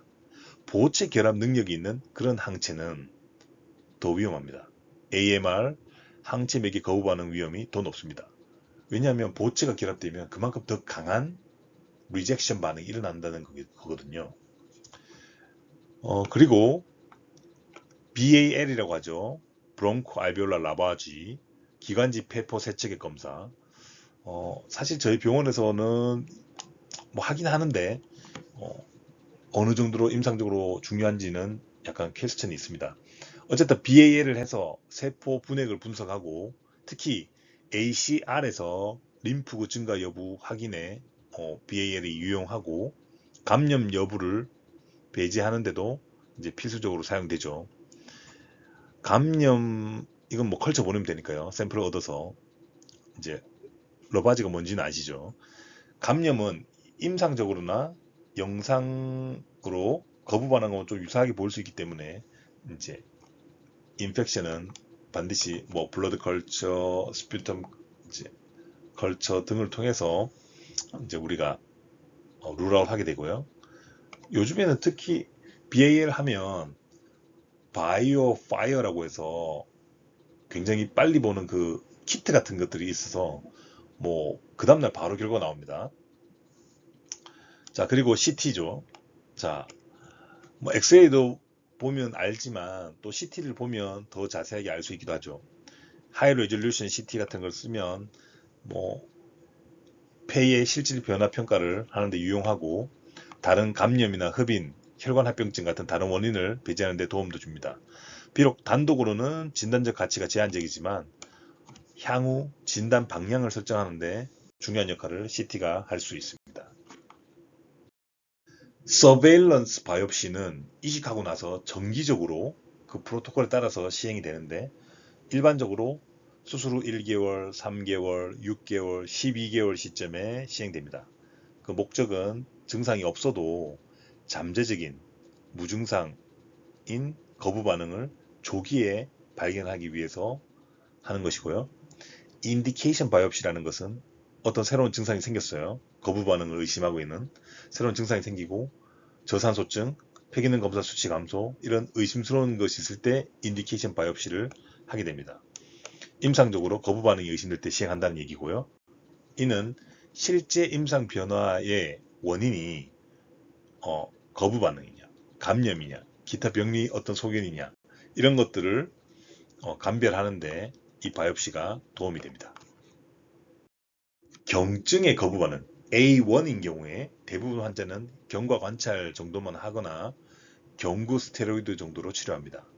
중등도에서 중증 A2에서 A4의 거부 반응이 있는 경우에는 일반적으로 입원시키죠. 그리고 정맥용 메틸프레드니솔론을 고용량으로 3일간 투여합니다. 스테로이드에 반응하지 않는 리프랙터리 거부 반응일 경우에는 우리가 ATG, 안티사이무사이트 글로불린이나 알렘투주맙 같은 보다 강력한 면역 억제제를 고려하게 됩니다.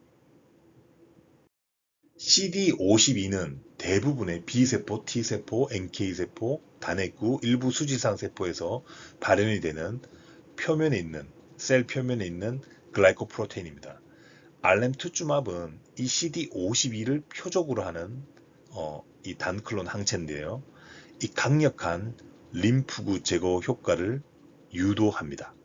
그래서 이 약제는 이제 장기 이식할 때 면역을 억제하는 그런 유도제, 인덕션하는 유도제로도 쓰이기도 하고 디센시테이션에 쓰이기도 하고 또는 스테로이드 저항성 거부 반응 치료 목적으로도 사용됩니다.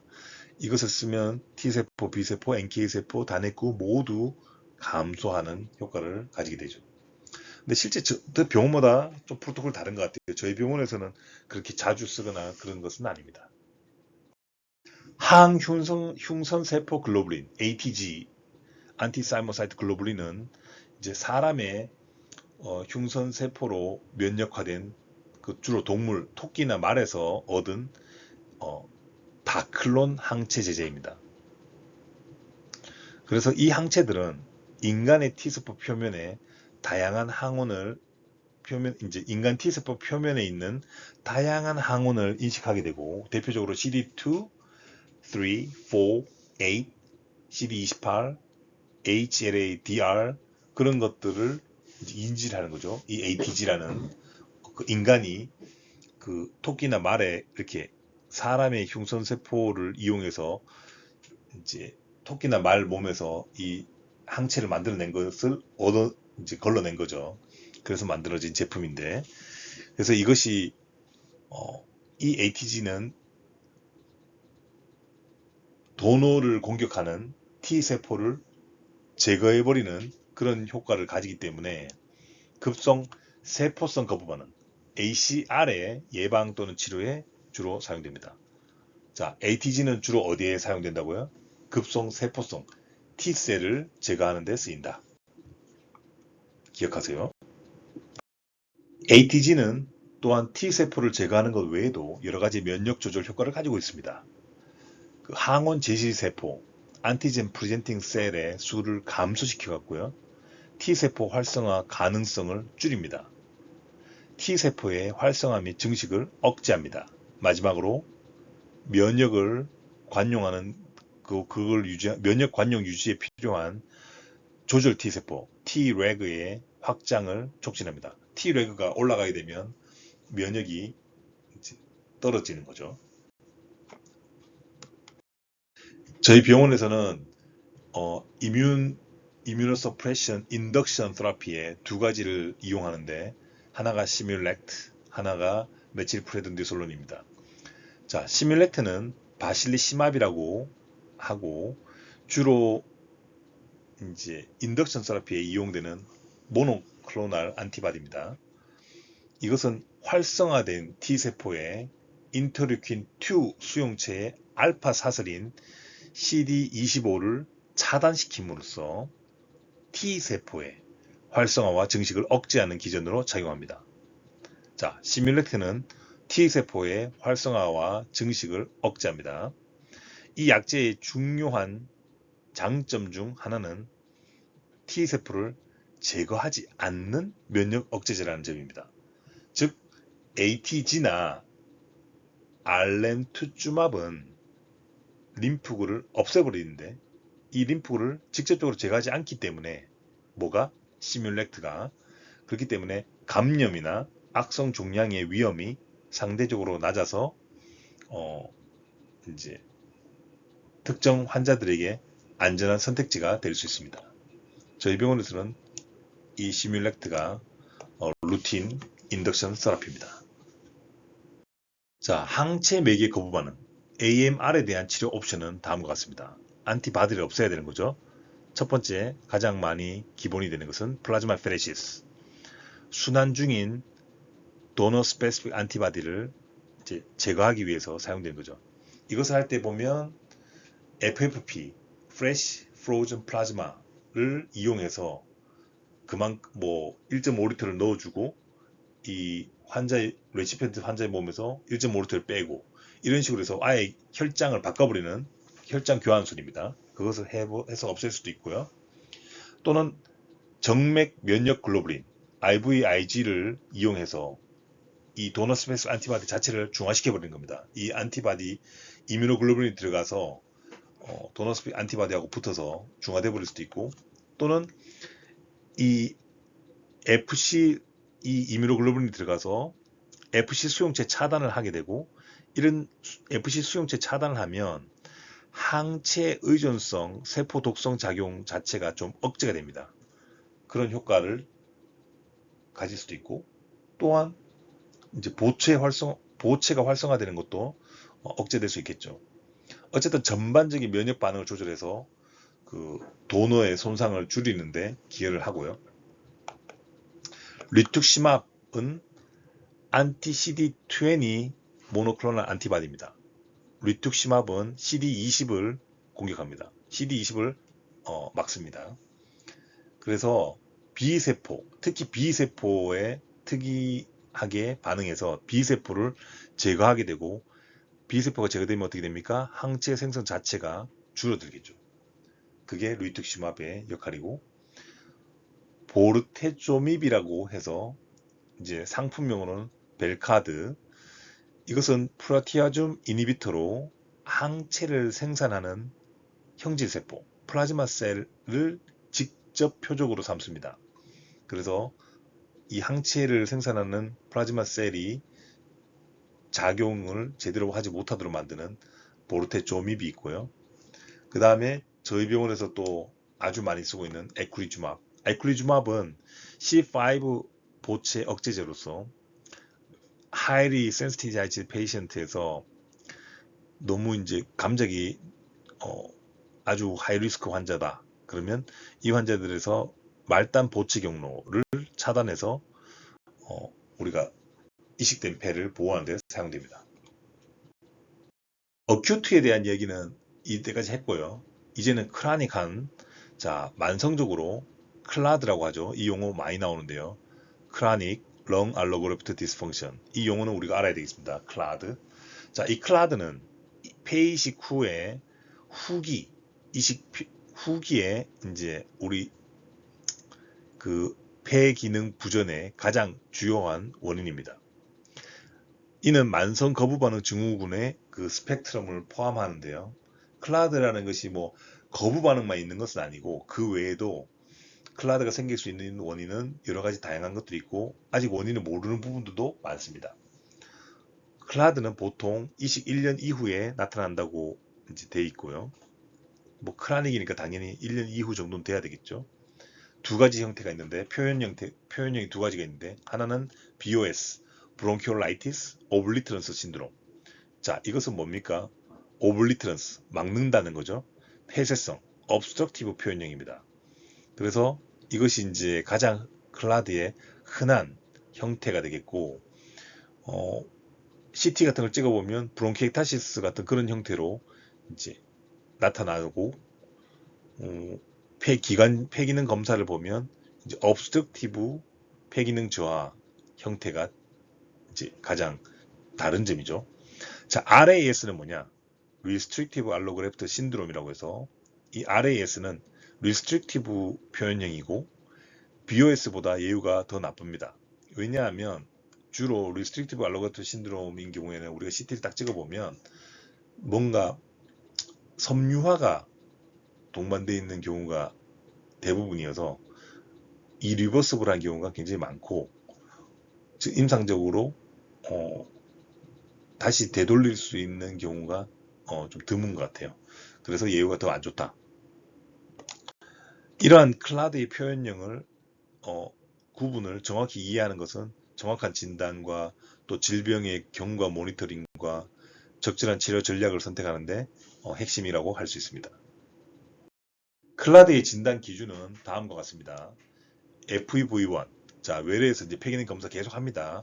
FEV1이 이식하고 나서 보통 3개월에서 6개월 되면 이제 최고치를 찍는데, 그 최고치 대비해서 20% 이상 지속적으로 감소하는 경우, 그 감소가 최소한 3개월 이상 지속되는 경우, 우리가 이제 클라드라고 하는데, 하지만 클라드를 진단하기 위해서는 반드시 다른 폐기능 저하 원인이 배제가 돼야 됩니다. 배제해야 할 원인으로는 급성 세포성 거부 반응, 급성 항체 맥의 거부 반응, 감염, 폐렴, 기도 스테노시스, 기도 협착, 문합부의 합병증, 이런 수술적 문제들, 이런 거 다 룰아웃 돼야 되고요. 흉막 삼출이 있다든지, 체액이 과다한 볼륨 오버로드 상태라든지, 그리고 다른 시로리무스 같은 다른 약물 부작용, 그런 것도 원인이 될 수 있기 때문에 그런 것들이 다 룰아웃 된 상태에서 폐기능이 이렇게 저하된다. 점점 저하진다. 그러면 우리가 클라드라고 진단을 내립니다. 이 클라드에 대해서는 아직도 밝혀져야 할 부분이 많지만 클래스 2 도너 스페시픽 안티바디, 특히 클래스 2라는 뭐가 있습니까? DR, DQ, DP가 있다고 했죠. 근데 그 중에서도 특히 HLA, DQ를 표적으로 하는 항체가 있을 때 이것은 다른 클래스 1 DSA나 non-specific HLA 항체보다 클라드 발생 위험과 사망률을 더 높이는 것과 관련이 있다고 합니다. 그래서 클래스 2 DSA 중에서도 안티 DQ 항체는 강한 면역 원성, 지속성, 보체 활성화 능력, 그런 특성으로 인해서 특히 예후가 좋지 않고 클라드 발생이 더 잘 되고 사망률 증가에 중요한 기여 요인이 됩니다. 뭐가 그렇습니까? 안티 DQ 안티바디가 그렇다고요. 그렇다면 우리가 현재 이 클라드에 대한 치료 전략이 어떤가?